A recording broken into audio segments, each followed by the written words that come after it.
Welcome to day 4 of Teresa's Christmas card making and scrapbooking week of webisodes. We have some brand new Christmas things to show you. Christmas embossing folders, cutting dies, and Dazzles. We're going to show them all today. Right, and all with Teresa's special touch. Come play with us.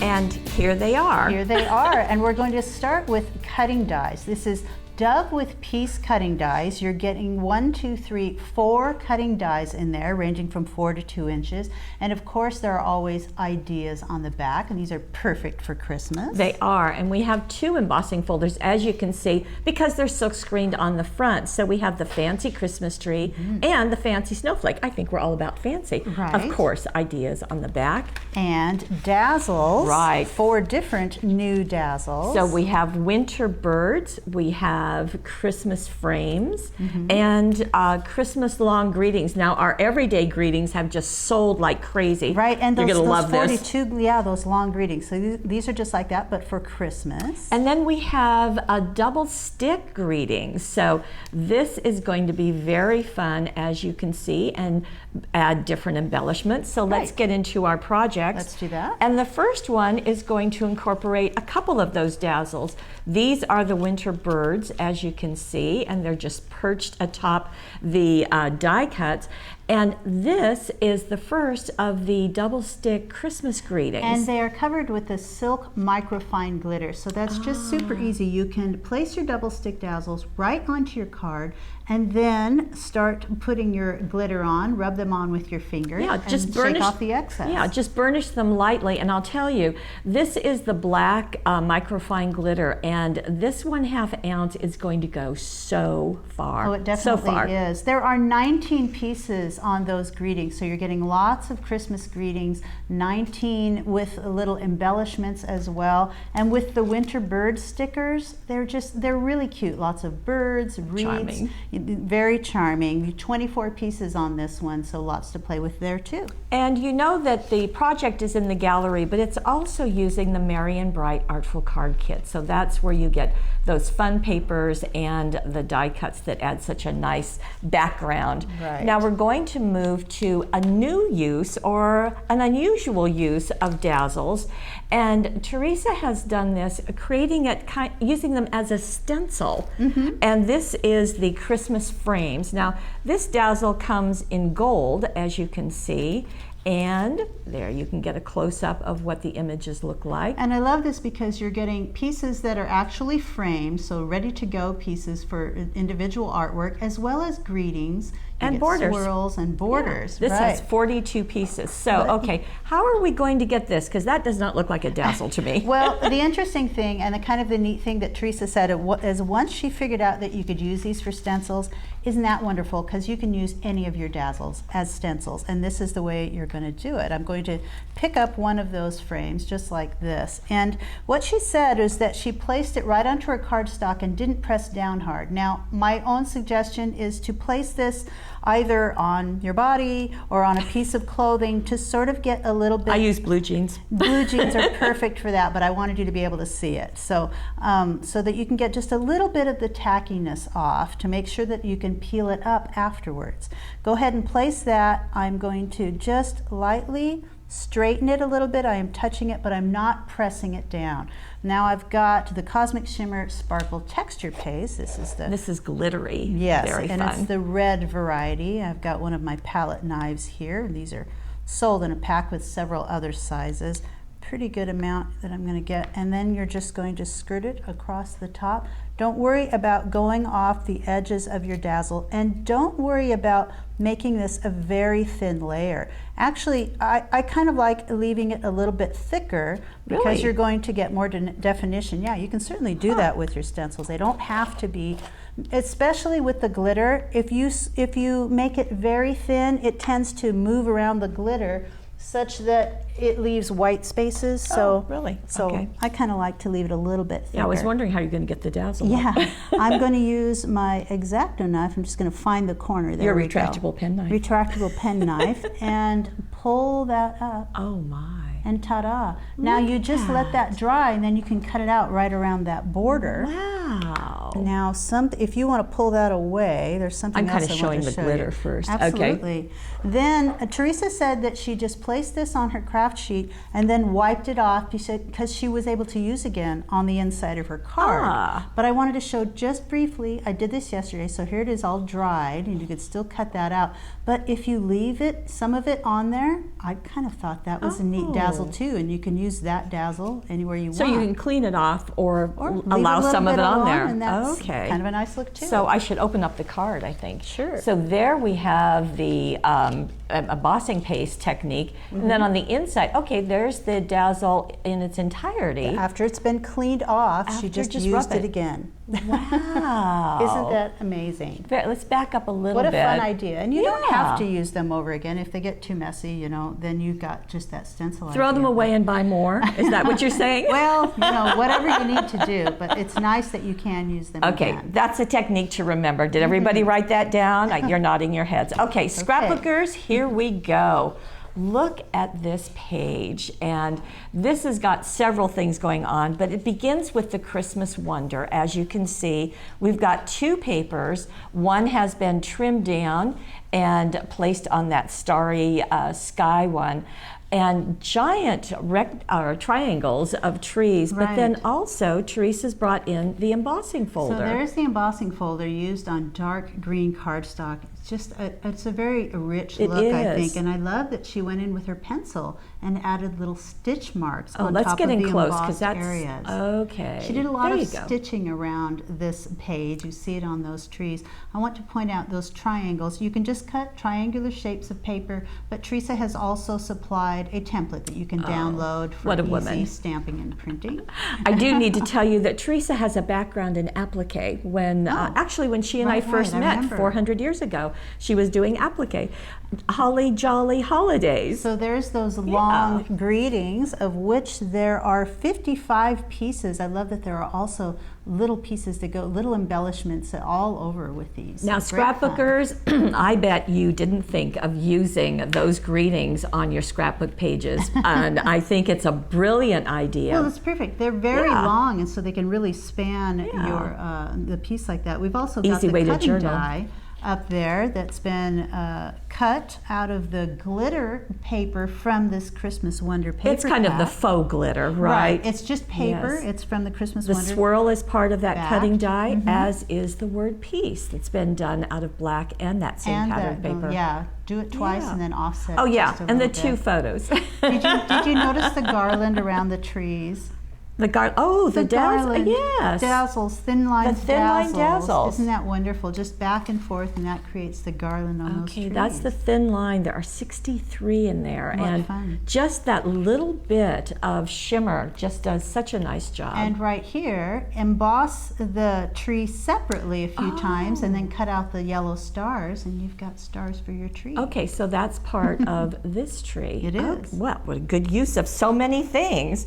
Now, speaking of that tree, Teresa decided to do something else, something different with that. Something a little different. So not embossing, actually stamping with your embossing folder, which I'll show you in just a moment, and that's a beautiful look. I also love the cutaway edge of this, using those cutting dies. That's right, that we showed on day one. So the Borders cutting dies. There you go. So that's a great look. Beautiful. And isn't it interesting how she took this whole focal and went off the folded edge of her card just for a little added interest. I love that. She also again used brown rhinestones. Now she used the little ones earlier this week, and it looks like she used the Distress ink pads.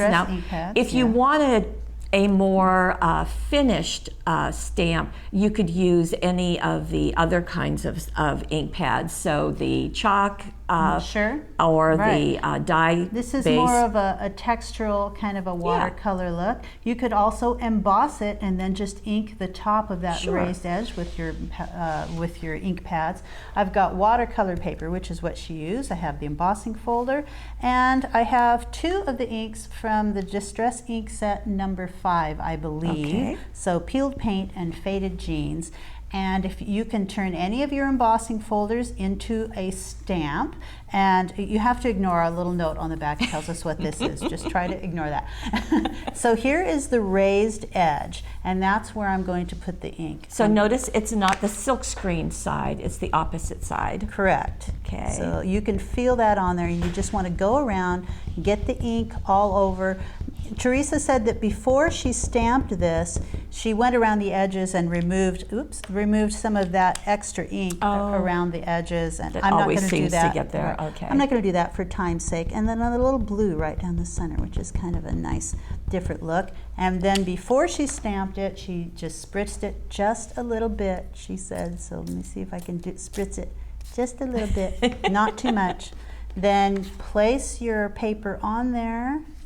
Close it up, press it so that you're going to get that. Not putting it through the machine. Tension. Not putting it through the machine. Really? No, she said Okay. she didn't use the machine. She just used her Okay. hands. It's just stamping. You don't have to emboss through. You don't want that raised Okay. image. You So just if want. you don't have a machine, you don't need it. You just have the stamping effect. Now there's Okay. a different. You're going to get a combination of a little watercolor, a little bit of this rustic look, and she noted that. Depending on how much water you spritz, you're going to get different looks. So you can experiment with that. So let me bring see her, what you let's get. get all three of them. We'll widen the shot a little bit. There you go. So you can see, now these drops of water, of course, are going to evaporate. Right. Or you can do a paper towel on it, but you will get different looks. So that's just really the fun Also, of it it. depends on how much ink is on your ink pad. If you Yeah, have a newly that's inked true. ink pad, it's going to be a little different as well. Very, very nice. Very different. Well, that's our Teresa. Oh, yeah. And speaking of our Teresa, here is a very different look. Now, this is a technique that she did in Stamp Camp 5. Okay. And so we're showing this. And look at that, the depth that's going in and that iridescent quality. Gorgeous. Isn't that fun? And something to remember here is that she's embossing, and it depends on which way you put that into your embossing folder, which look you're going to Sure. get here. So we're going to keep that Embossed in or mind. debossed? Embossed or debossed. Okay. And what you're looking at is a piece of acetate that has double-sided adhesive placed on one side. Okay, so here's the acetate, here is the double-sided, we call this double-sided adhesive. Right. And it's got paper on each side. I will okay? note that you don't have to use the heat-resistant Yeah. acetate, but it's can. very sturdy, and we use it for a lot of things just for that fact alone. Okay. So here is, I took the acetate, I took just a square of the double-sided adhesive and put it on one end, and then I ran it through, because you can see that already, I did run it through the embossing folder. So I'm not going to use the Let It Snow down at the bottom. I only am interested in The snowflake. that snowflake Okay. up at the top. So once that's embossed, and yeah, you can emboss on acetate, so you've got this side and you've got the adhesive side. I remove the double-sided adhesive, just like so. And then I have my mica powders, two of them. There's a blue and a green, I think Glacier Lake and Navajo Sky. Good those for are you. the two. Pulled those out, huh? Woo. I'm 2 for 2 here. So I've got both of those, and then you just apply them directly onto that adhesive, because that's sticky. You want a dry brush, and you want to start adding, and I'm not quite sure where she put it. I'm just going to put it wherever. Sure. And wherever you put it, it's going to stick, and you can just Wow. start moving it around, and I would definitely put it in some different areas. Like That's- so. It's so funny because on the finished piece, it looks like it's embossing paste because it looks so Right, deep. right. But to see you doing it on acetate with the double-sided adhesive Isn't and it mica fun? powder, wow. And it's really pretty quick too. I'm not going see to do the that. entire piece, but I wanted to get enough to where you could see. Now, what you're seeing on the front of your card, so let's put this side by side. You're seeing that side, the double-sided adhesive. She said when she was done with this, she sprayed it with a fixative. And Turn it over. well, I'm going Okay. to in just a second. She sprayed it with a fixative. She said if you don't, Like hairspray. like hairspray, it will come off. So then when you open the card, she did the opposite on the inside. Now this is the acetate side. If you pick that up, you can see this is the acetate. So you've got two different ways of doing it. You can just show the acetate, in which case you don't really have to spray the fixative on the back. And of course the white, if you place this on white cardstock, it's really going to intensify those colors. Right. So just beautiful. Boy, that's easy. It is easy to do. Easy, and it's a very beautiful look. So now your embossing folders can do this with mica powder, can also become stamps. Wow, right. Pretty good. Okay, now we've got one last project, and here is the dove with peace with dove. And also the long Christmas greeting, so you can see how striking those are. Now tell me about this dove. Okay, so the dove is, there are a couple of things going on. First of all, you're seeing craft foam. So she cut the dove, she used the dove with peace cutting dies, and you get a dove, you get a swirl, you get the word peace, and an extra large swirl there. Okay. She used the cutting die with craft foam, and it works perfectly to create that, so you've got that natural lift. But before she did that, she stamped the dove in the background. Now, this is a cutting die, not a stamp, but it's just another way to use your cutting dies. Not for Teresa. She cut the dove from craft foam. The whole thing. The whole thing, saved the inner pieces, used a repositional glue, or in this, the Easy Dots are great for that, and placed that right onto her foam block. So I can peel this right off and then and use it. Clean that, and you can use it again, but that is repositional, and then you just place it on there. The entire piece, you get a fluid chalk ink pad. She used a lighter color than I'm going to use, but I want you to be able to see it on air, so I'm going to make it just a little bit darker than she did. Ink that up, and it's a perfect stamp. So here, another way to increase your tools by turning your cutting dies and craft foam into stamps, like so. Make sure that that's on there good. I hope I inked it up well enough. Ooh, pretty. Absolutely beautiful. Very pretty. This is a much darker look than she did, but what I love is you actually get the line work around there too, so you get those so you get accents, that definition. Right.